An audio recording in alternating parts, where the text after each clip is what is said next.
नाज़रीन, आज हम अपना 60वां यौम दिफ़ा मना रहे हैं और हालात ये है हमारे कि पाकिस्तान का जो सबसे बड़ा सूबा है वहाँ पे इंटरनेट भी बंद है और मोबाइल फ़ोन भी बंद है। ये हमारी दिफाई सूरत हाल है। पाकिस्तान में दहशतगर्दी के वाक़यात पे दर पे हो रहे हैं। पूरी ट्रेन के ऊपर दहशतगर्दों ने हमला किया, उसे काबू कर लिया। तो दहशतगर्दी के ख़िलाफ़ लड़ाई में हमने जो कामयाबियाँ हासिल की थी, ऐसा लगा कि जो एक सियासी मुदाखलत है इदारों की, उसकी वजह से हम बहुत पीछे रह गए और एक मरतबा फिर पाकिस्तान में दहशतगर्दी बहुत बढ़ गई है। और ये बॉर्डर पार करके दहशतगर्द कैसे पाकिस्तान पहुंच जाते हैं, ये वो बड़ा सवाल है जो ख़ास तौर पे खैबर पख्तूनख्वा के लोग, बलूचिस्तान के लोग और हर पाकिस्तानी इसका जवाब जानना चाहता है।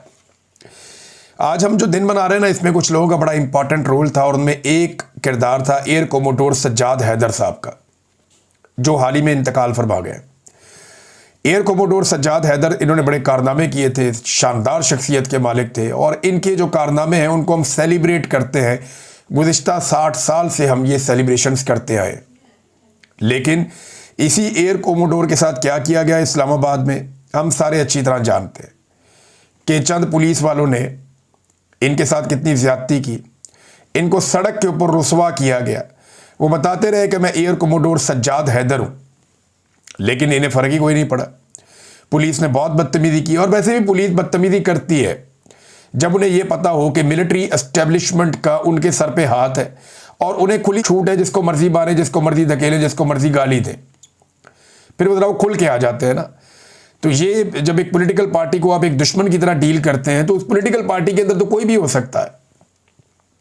तो एक बड़ा अफसोसनाक वीडियो जो है, जो पाकिस्तानी तारीख को चिढ़ाता रहेगा, ये भी है। जनरल अमजद शोएब को जैसे गिरफ्तार करके एक सेल में डाल दिया गया। ये मैं फोर्सेस के लोगों का नाम इसलिए ले रहा हूँ कि ये वो लोग हैं जिन्होंने पाकिस्तान के लिए लड़ाइयाँ भी लड़ी हैं, पाकिस्तान के लिए काम भी किया हुआ है। लेकिन इनको भी रुसवा किया गया सिर्फ और सिर्फ पाकिस्तान तहरीके इंसाफ को दीवार के साथ लगाने के लिए, या उनका मौक़िफ़ सामने कोई भी लेकर आता था तो उनके साथ यही किया जाता था। ये सिर्फ मौजूदा जो मिलिट्री एस्टेब्लिशमेंट है उसकी ज़िद है और ये हर दौर में ऐसे ही रहे हैं। फातिमा जिन्ना के खिलाफ जो एस्टेब्लिशमेंट थी वो उनके खिलाफ यही करती थी। इसी तरह जो जुल्फ़िकार दी भुट्टो के खिलाफ एस्टेब्लिशमेंट थी वो भी यही करती थी।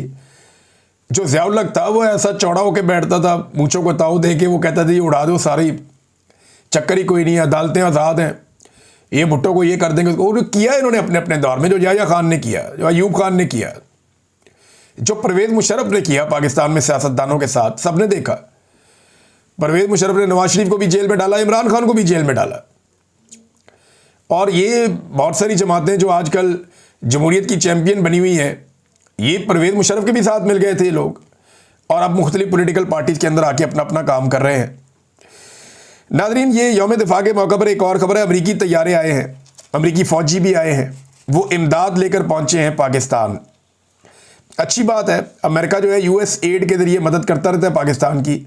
लेकिन यहाँ पे जो खुर्रम इकबाल साहब ने खबर दी है वो ये बताते हैं कि जी यहाँ पे अमरीकी फ़ौजियों की एक फ़ोटो उन्होंने शेयर की, पाकिस्तानी फ़ौजी भी साथ खड़े हुए हैं। ये एयरबेस के ऊपर आए, नूर खान एयरबेस पे मुबैना तौर पे इमदादी सामान लेकर अमरीकी फ़ौज।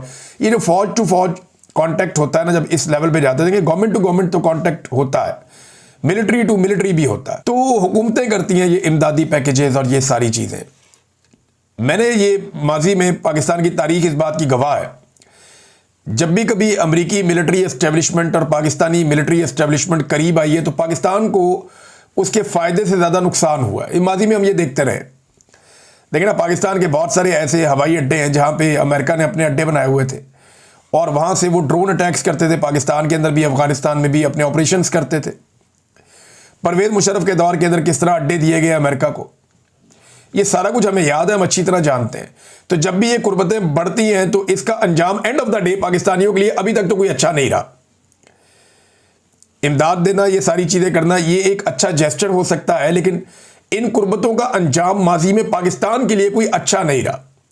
हाँ, दहशतगर्दी के खिलाफ लड़ाई में भी अमेरिकन फोर्सेस ने, अमेरिका ने पाकिस्तानी फोर्सेस को मदद की, लेकिन ये लड़ाई पाकिस्तान के गले कैसे पड़ी ये भी हम सब जानते हैं।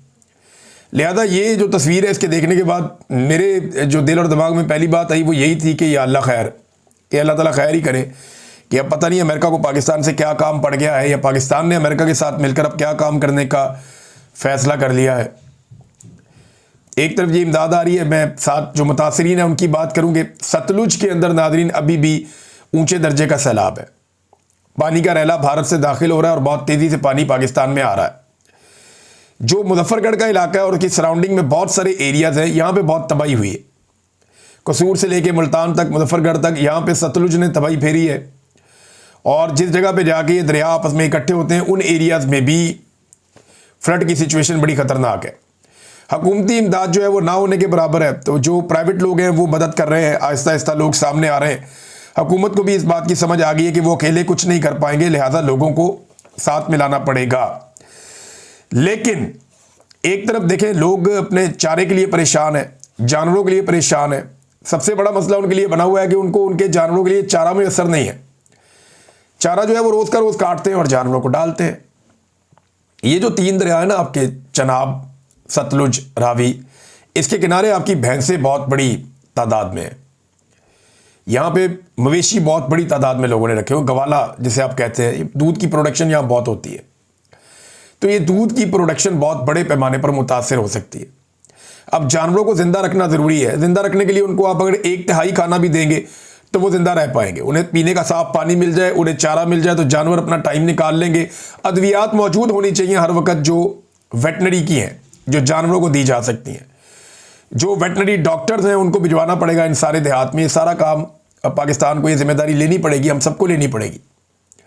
जानवरों को इस वक्त सर्वाइव करवाना है। दूध से ज़्यादा ज़रूरत इस बात की है कि दूध देने वाले जानवर जिंदा रहें और इनकी अमवात कम से कम हो।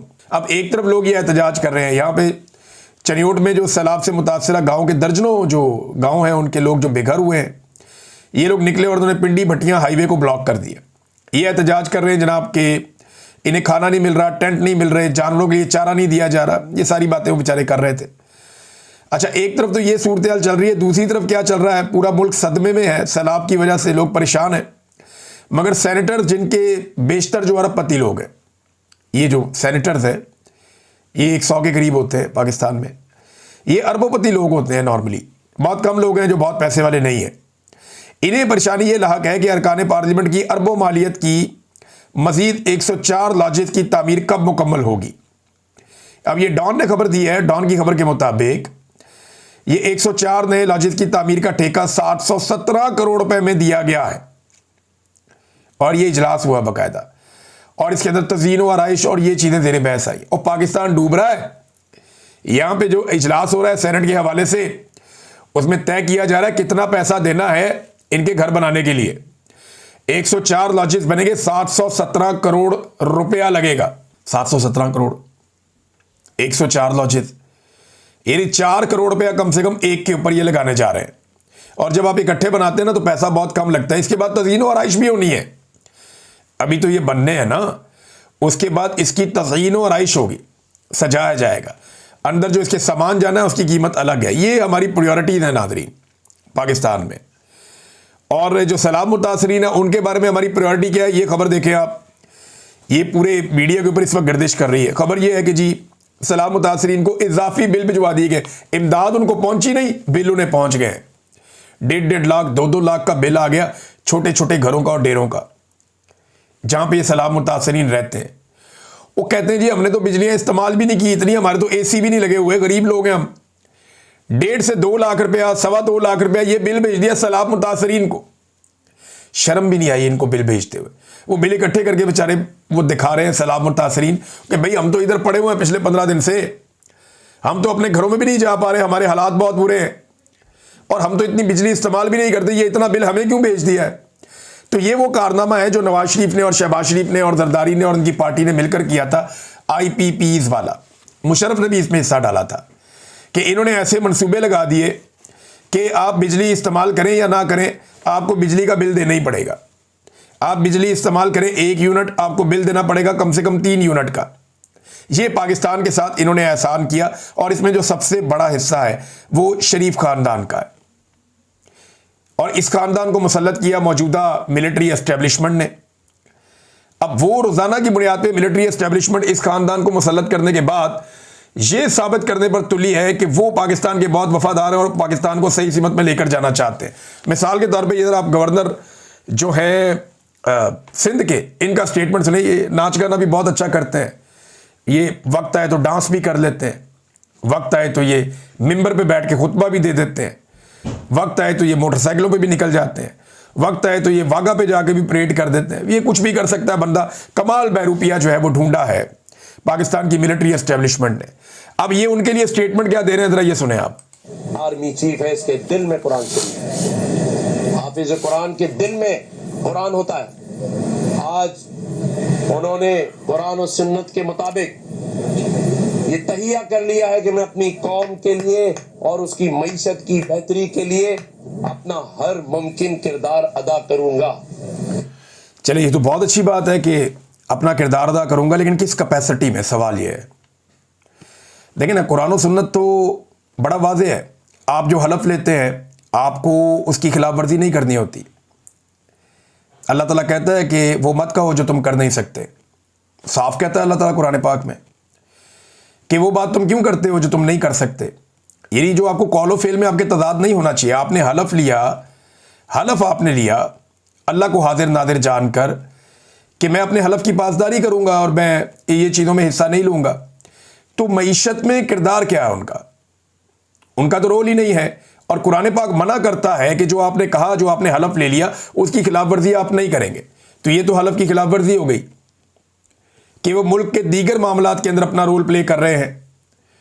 मुझे बताएं कि ये जो पाकिस्तान में अवाम का मैंडेट छीना गया, क्या ये कुरान और सुन्नत के मुताबिक हुआ? मुझे बताएं 26 नवंबर को जो गोलियां चलाई गई निहत्ते शहरियों पे, ये कुरान और सुन्नत के मुताबिक हुआ?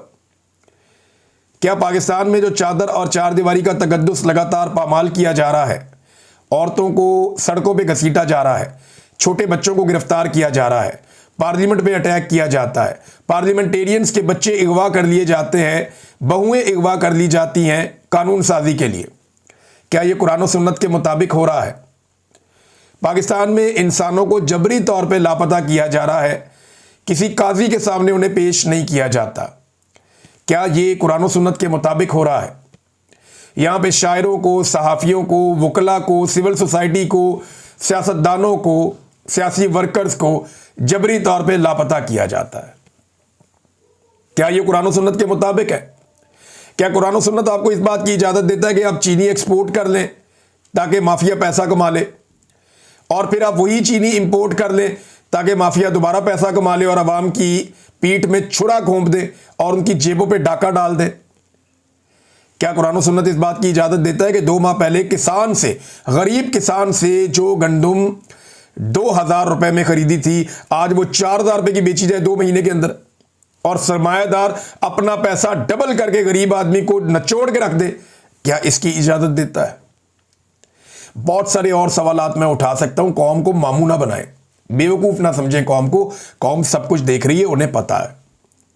अल्लामा ताहिर अशरफी साहब क्या कह रहे हैं, ज़रा ये भी आप सुने। ये सीरतुन नबी के हवाले से एक प्रोग्राम था, तो इन्होंने यहाँ पे ज़्यादातर तारीफ़ें की हैं आर्मी चीफ की, हुकूमत की, और सोशल मीडिया की बुराइयाँ की हैं। सीरतुन नबी पे प्रोग्राम है, उसमें आपने लोगों को बताना है कि आप सल्लल्लाहु अलैहि वसल्लम की सीरत कैसी थी, हम कैसे फॉलो कर सकते हैं। वो वहाँ पे सिपा सालार की तारीफ़ें कर रहे हैं। यानी जो दरबारी मौलवी होना कोई, वो क्या इस्लाम लेकर आएगा? हमारे इस्लाम में बेशुमार लोगों की ये रवायात हैं, बहुत सारे लोगों ने ये बातें नकल की हैं और बार बार बताई है कि जो आलम दीन पहुँच जाता है दरबार में, उसकी तासीर ख़त्म हो जाती है। और ये मैंने अमली तौर पे ताहिर अशरफी साहब के साथ होते हुए देखा। मेरा बड़ा अच्छा इनके साथ ताल्लुक़ है, ताहिर अशरफी साहब से हमने इकट्ठे काम भी किया हुआ है। लेकिन मैंने नोट किया कि ताहिर अशरफी साहब बात कर रहे थे, सामने से कोई रिस्पॉन्स ही नहीं दे रहा था। बड़ी जज्बाती अंदाज में बात कर रहे थे, कोई शख्स सामने से रिस्पॉन्स नहीं दे रहा था। बहुत सारे आलम दीन बैठे हुए थे, बिल्कुल चुप करके बैठे हुए थे। ताहिर अशरफी साहब ने कहा कि हाथ खड़ा करो, पीटीवी दिखा रहा है, सिर्फ 1-2 हाथ खड़े हुए मेरे ख्याल में पूरे हॉल में। मुझे बड़ा अजीब लगा, मैंने कहा देखें तासीर ही खत्म हो गई। तो जब कोई आलम दीन अपने आप को गिरवी रख ले हुक्मरानों के सामने और फिर वो कलमा हक बोलना छोड़ दे, तो उसके अल्फाज में से तासीर खत्म हो जाती है। आज मुझे यकीन भी आ गया, मैंने देख भी लिया। ये ज़रा सुने ताहिर अशरफी साहब क्या कह रहे हैं। दो बातें इन्होंने की हैं। पहली वाली बात ज़रा आप सुने, साथ में एक नौजवान खड़ा है जिसको फ़लस्तीनी, इन्होंने कहा ये फ़लस्तीनी है। अब उन्हें साथ खड़ा करके ताहिर अशरफी साहब क्या कह रहे हैं, ज़रा ये सुने। की सदर के साथ बैठा, अमरीकी सदर के साथ, ना वो वहां कश्मीरियों को भूला, ना वो वहां फ़लस्तीनियों को भूला। उसने वहां पर भी कहा कि हमें पाकिस्तान को, हमें कोई दबाव, कोई चीज, ये रोज अफवाह उड़ाते हैं, फलाना दबाव डाल रहा है, फलाना दबाव डाल रहा है। खुदा की कसम, आपके मुल्क पे कोई दबाव नहीं डाल सकता। जो फाते अल्लाह ने जिनको बनाया हो उन पे कोई दबाव डालेगा? ये वो कह रहे हैं जी खुदा की कसम खा ली, और ये कहा कि उन्होंने वहां पे कहा कि कोई दबाव नहीं। आसिम मुनीर ने कहा जी कोई दबाव नहीं। अमेरिका को, अमरीकी सदर को कहकर आए हैं कश्मीर और फ़लस्तीन के मामले पे कोई दबाव नहीं। ये ताहिर अशरफी ने पहली मरतबा इंकशाफ किया है। ISPR ने ऐसी कोई बात नहीं बताई। देखिए, अगर वो ताहिर अशरफी साहब क्योंकि एस्टेब्लिशमेंट के बहुत करीब हैं, तो मैं समझता हूं कि एस्टेब्लिशमेंट ने, और ये सारे टीवी चैनल्स में लाइव चलाया गया, तो इसका मतलब है कि एस्टेब्लिशमेंट की मर्जी से चला। तो ये बात तो पाकिस्तान की मिलिट्री एस्टेब्लिशमेंट को बाकायदा अनाउंस करनी चाहिए थी कि अमरीकी सदर से मुलाकात में आसिम मुनीर साहब ने मुबैना तौर पे जो ये कह रहे हैं कि वाज़े तौर पे कह दिया अमरीकी सदर को कि जनाब फ़लस्तीन और ये जो मामला है कश्मीर वाला, इसके ऊपर हमें कोई दबाव काबिल कबूल नहीं है और कोई हम बात नहीं मानेंगे। ये कह देना फिर ताहिर अशरफी के मुंह से कहलवाने से बेहतर है कि DG/ISPR अपने मुंह से ये बात कर लें कि क्या बात हुई डोनाल्ड ट्रंप की और आर्मी चीफ की। अभी तक तो ये लोग चुप हैं, इस पे बात ही नहीं करते, ना अमेरिकन बात करते हैं, ना ये बात करते हैं। ताहिर अशरफी साहब ने एक और बात की, जरा ये आप सुने। ये तो मैं सुन के हैरान हो गया कि ये क्या रहे हैं। और ये वादा मैं अपने बिहाफ पे नहीं कर रहा, आपकी क़यादत के बिहाफ पे कर रहा हूँ, आपके वजीर आजम मियाँ शहबाज शरीफ के बिहाफ पे कर रहा हूँ, आपके सदर आसफ अली जरदारी के बिहाफ पे कर रहा हूँ, आपके सिपा सालार जनरल हाफिज सैयद आसिम मुनीर के बिहाफ पे कर रहा हूँ कि जब तक जो ये फलस्तीनी चाहेंगे हम वही करेंगे। इनके साथ खड़े हैं, सुबह हो, शाम हो, रात हो, दोपहर हो, जान से, माल से, इज्जत से, आबरू से, रूह से, क्योंकि ये हमारा अकीदा है। अल-अक्सा एक किता आराजी नहीं है, अल-अक्सा एक मस्जिद नहीं है, अल-अक्सा हमारा ईमान है। और आपकी क़यादत ने इसलिए कि ये बात आप तक पहुंचे। कोई रिएक्शन नहीं था पब्लिक का, सामने जो बैठी हुई थी, किसी ने डेस्क नहीं बजाया, किसी ने अल्लाह अकबर का नारा नहीं लगाया, किसी ने ऐसी बात नहीं की जिससे लगे कि ताहिर अशरफी की बातें उनके दिल पर असर कर रही हैं। क्योंकि ग्राउंड में रियलिटी कुछ और है ना। पहली मरतबा पाकिस्तान की तारीख में ऐसा हुआ, और इन्हीं तीनों लोगों के दौर में हुआ, हाफिज सैयद आसिम मुनीर, शहबाज शरीफ और आसिफ जरदारी, इन्हीं के दौर में हुआ कि जो भी निकला फ़लस्तीनियों के हक़ में आवाज़ उठाने के लिए, उस पर मुकदमा दर्ज किया गया, उसको सज़ा दी गई, उसे गिरफ्तार किया गया। सेनेटर मुश्ताक साहब की मिसाल है, पाकिस्तान तहरीक इंसाफ के लोगों की मिसाल है, बहुत सारी मिसालें। दुनिया भर के स्टेडियम्स के अंदर आप ले जा सकते हैं फ़लस्तीन का झंडा, उनके खिलाड़ी फ़लस्तीन का झंडा उठाकर घूमते हैं। पाकिस्तान में क्रिकेट मैच के दौरान भी आप स्टेडियम में फ़लस्तीन का झंडा नहीं ले जा सकते, पुलिस आपसे छीन लेती है। तो ताहिर अशरफी साहब, ये झूठ है, ये गलत बात है, आप गलत बयानी कर रहे हैं। पाकिस्तान में कोई फ़लस्तीन का साथ नहीं दिया इस मरतबा, बिल्कुल नहीं। आपने कहा जान से साथ देंगे, तो एक भी पाकिस्तानी नहीं मारा गया या शहीद हुआ। फ़लस्तीनी रोज़ाना तकरीबन 80 के करीब शहीद हो रहे हैं, एवरेज भी अगर आप निकालें। आजकल के दिनों की मैं बात कर रहा हूँ, वो भूखे जो है वो भूखे हैं बेचारे, वहाँ पे उनकी शहादतें भूख की वजह से हो रही हैं। पाकिस्तान ने अमली तौर पे क्या किया इसमें? कख नहीं किया, सिर्फ ज़बानी जमा खर्च है। और ये आप भी ज़बानी जमा खर्च कर रहे हैं। आपने फ़लस्तीन जाना नहीं है मदद करने के लिए, और फ़लस्तीनियों के लिए आपने नारे ऐसे लगाने हैं जैसे कि बहुत बड़ी कामयाबी हो गई। फवाद चौधरी साहब ने कहा था कि बंदोबस्त कर देते हैं, मैं खर्चा कर देता हूँ, जिसने जाना है फ़लस्तीन मैं पैसे देता हूँ, जाओ पहुँच जाओ, तो नस गए सारे। तो ये कहानियाँ हमने कौम ने बड़े लंबे अरसे तक सुनी है, बड़े लंबे अरसे से हम सुन रहे हैं। ये आपने चूरन बहुत बेच लिया पाकिस्तानियों को, ये और नहीं बिकना। नाज़रीन, एक और chief justice of Pakistan justice Yahya Afridi साहब पे एक लंबी चार्जशीट आ गई है 6 सवालों की, जो जस्टिस मंसूर अली शाह साहब ने लिख कर भेज दिए। बहुत सारे सहाफ़ियों ने इसको रिपोर्ट किया। मरियम नवाज़ खान साहबा ने बहुत अच्छे तरीके से रिपोर्ट किया इसको, जो है वो बड़ा अच्छा रिपोर्ट किया। साकिब बशीर साहब ने भी, सिद्दीक जान साहब ने इसके ऊपर बड़ा ज़बरदस्त जो है वो मैं उनका पीस देख रहा था। लेकिन ये मैं यहाँ से पढ़ के आपको सुनाता हूँ कि ये सुप्रीम कोर्ट से भी चीफ जस्टिस पर चार्जशीट आ गई है। जस्टिस मंसूर अली शाह ने चीफ जस्टिस से 6 सवालात पर अवामी सतह पर जवाब देने का मुतालबा कर दिया। उन्होंने कहा जी मुतअद्दिद बार खतूत लिखे, कभी ज़बानी जवाब मिला न तहरीरी। सीनियर तरीन जज के साथ चीफ जस्टिस का ये रवैया ना सिर्फ बदतमीज़ी बल्कि बाहमी हमांगी के भी खिलाफ है। जस्टिस मंसूर अली शाह ने चीफ जस्टिस को ख़त के आगाज़ में लिखा कि आपके बाद इस अदालत का सीनियर तरीन जज के तौर पर मैं ये ख़त ना चाहते हुए भी लिख रहा हूँ, मगर सिर्फ एक नागुज़ीर अदारा जाती जिम्मेदारी पूरी करने के लिए मुझे ये ख़त लिखने पर मजबूर करने वाली बात आपका मुस्तकिल और मुकम्मल मसाइल को नज़रअंदाज करना है। मेरे बार बार के खतूत और तहरीरी राब्ते जो मैंने झेल में दर्ज मसाइल पर आपको भेजे, सब के सब नज़रअंदाज कर दिए गए। ना एक बार मुझे तहरीरी जवाब मिला और ना ही ज़ुबानी चीफ जस्टिस की तरफ से अदालत के सबसे सीनियर जज को ये खामोशी महज बदतमीज़ी नहीं बल्कि इस अदालत की हमांगी की रवायत को नुकसान पहुंचाती है और उस अदारा जाती शाइस्तगी के खिलाफ वर्जी है जिसके बगैर कोई आईनी अदालत अपना काम जारी नहीं रख सकती। ये खत मेरी ज़ाती शिकायत नहीं बल्कि बावकार और जिम्मेदाराना हैसियत से लिखा गया। मैंने आपके दौर में सबसे ज़्यादा 3556 मुकदमात निपटाए और 35 रिपोर्टेड जजमेंट्स दी। अदालत को मुनज़्ज़म फौजी दस्ता बनाना चाहते हैं जहां सब बस अतात करें। ये बड़ा एक अहम नुक्ता उन्होंने उठाया कि क्या ऐसा है कि अदालत को एक मुनज़्ज़म फौजी दस्ता बना दिया जाए जहां सारे अतात करें। एक ब्यूरोक्रेसी की तरह अदालत चलाई जा रही है ना। और जो सवालात हैं वो मैं आपके सामने रख देता हूं। ये चार्जशीट है। प्रैक्टिस एंड प्रोसीजर कमेटी का इजलास क्यों नहीं बुलाया? दूसरा, सुप्रीम कोर्ट रूल्स की मंजूरी फुल कोर्ट के बजाय सर्कुलेशन के जरिए क्यों ली गई? बहुत इंपॉर्टेंट। तीसरा, इख्तलाफी नोट को जारी करने से मुताल्लिक पॉलिसी में तब्दीली के लिए इनफरादी तौर पर मुशावरत क्यों की गई? बहुत अहम है। चौथा, जजेस की छुट्टियों पर जनरल ऑर्डर क्यों जारी किया गया? ये जजेस को कंट्रोल कर रहे हैं ना कि हमारी मर्जी का जज बाहर जाएगा, नुमाइंदगी करेगा दुनिया में सुप्रीम कोर्ट की, पाकिस्तान की, कोई दूसरा जज जाके नुमाइंदगी ना कर दे वरना बड़ी मुसीबत हो जाएगी। अब पांचवा, 26वीं तरमीम के खिलाफ दरखास्तों पर ओरिजिनल फुल कोर्ट क्यों तश्कील नहीं दिया गया? छठा, जजेस को खुद मुख्तारी देने की बजाय आप उन्हें कंट्रोल्ड फोर्स के तौर पर परवान चढ़ा रहे हैं। ये है नाजरीन इस वक्त तक की सूरत हाल अदालत में। अदलिया का इन्ना लिल्लाहि व इन्ना इलैहि राजिऊन हो चुका है। अब ये उसका जनाजा पढ़ा जा रहा है जो जज पढ़ा रहे हैं। यहाँ पे बरतानिया में एक जज साहब आए, उन्होंने आके एक तकरीब में खिताब किया है। उस तकरीब में उनके साथ क्या हुआ इस पे फिर बाद में बात करेंगे। अब तक के लिए इतनी, अपना ख्याल रखिएगा, अपने चैनल का भी। अल्लाह हाफ़िज़।